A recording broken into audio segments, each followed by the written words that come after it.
talk to you real quick.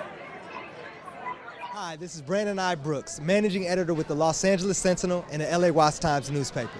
It's my absolute pleasure again to be here at the 57th Annual Grammy Award Red Carpet. Stay tuned as we have some of the best interviews from the brightest, funniest, and some of the most flamboyant stars that you see in Hollywood.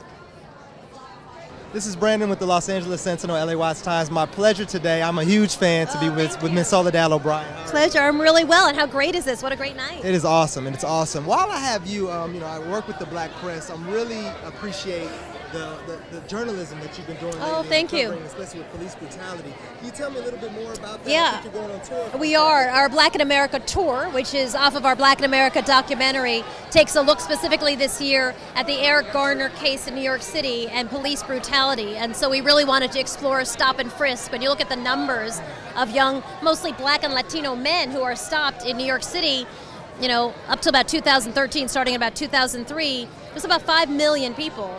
83% of them were Black or Latino. 90% had done nothing. They were not given a summons. They weren't arrested for a misdemeanor. They weren't. And so you look at those statistics and you say, how do we balance policing without trampling on people's civil rights? And that's really what we want to focus on in our tour, which will go across the country, and in our documentary. What is one of the more intriguing things you learned through it? Because I think anytime you tackle a subject like that, you think you may know where it's going to come up. But what is something that's we follow a young man in Bed-Stuy, New York, who tells us he's been stopped 100 times. And he describes how humiliating it is. He's like, imagine you're pushed up against the wall.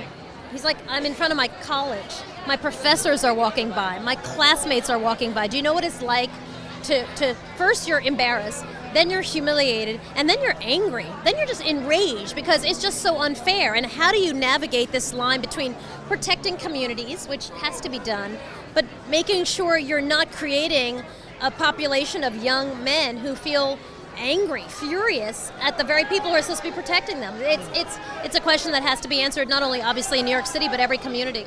And being that you're a woman of color, what advice would you give to young ladies nowadays? Because it's very difficult for positive role models. Even at these events, they're always not the most positive.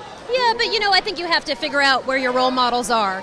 And in a lot of ways, I will say any person I've ever asked for anything has always stepped up and said, I'll help you.